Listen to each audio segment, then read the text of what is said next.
Wow, what an honor. I know many of you are probably thinking, man, this guy again, when are we ever going to get rid of him?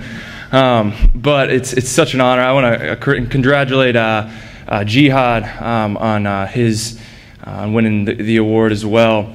And to be honest with you, last time I was up here, I was pretty nervous, and I was pretty rattled. And when my coach told me this year that he was going to nominate me again for the award, I promised myself that I would be more prepared on the chance that I would have to get up here and do this again. Just even the possibility that I have to get up here and speak. And one of the reasons why I got so disoriented last time was, I don't know if for those of you who have been up here, you have these lights, these blinding lights shining in your face. So I came more prepared this time.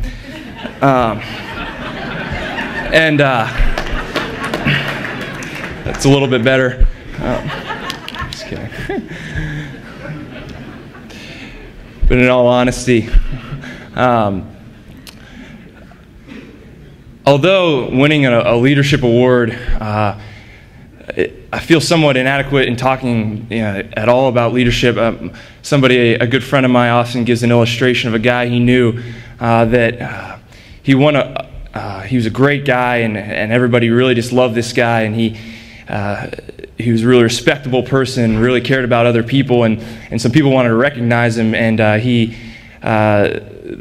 people around the community gave this guy a medal for humility, and eventually the guy wore his medal so much that they had to take it away from him. And so that illustration, I like it just because it means that any kind of award that you win doesn't necessarily entitle you to talk about leadership, but a few things that I'd like to share that people have shared with me throughout the years as to what makes a good leader. And the first is leading by example. And I really want to highlight two of my teammates tonight that have been with me all 4 years in my time at William & Mary. And we've had some rough times and good times as well. But the two other seniors in my class, John Mark Ludwig and Kendricks Brown,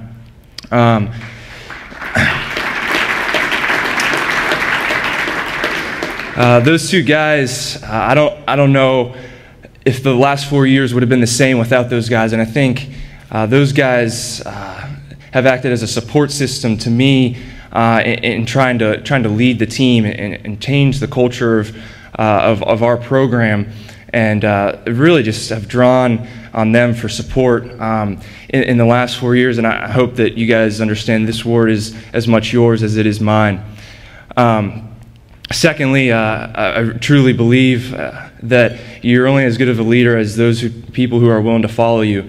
And I really want to congratulate all my teammates and thank them and my coaches for believing in me, even when the times, things aren't going your way sometimes. But I really could not have done what I've done in the last 4 years without the support and the belief of those guys in my abilities and the abilities of the other seniors. And then lastly, somebody once told me, probably one of the best pieces of advice I've ever gotten is, listen, you kind of have two choices, especially being an athlete. You have two choices. You can choose to influence people for the better or for the worse. And the reality is that you do have an influence one way or the other. And somebody told me early on that as an athlete, everybody's looking to you, and they're going to emulate what you do, and they're going to follow you. And so I just encourage all the talented people in this room that everyone understands and thinks about that we're really only given one opportunity to make a difference, and we all have a choice to make. And I hope that everyone takes that to heart.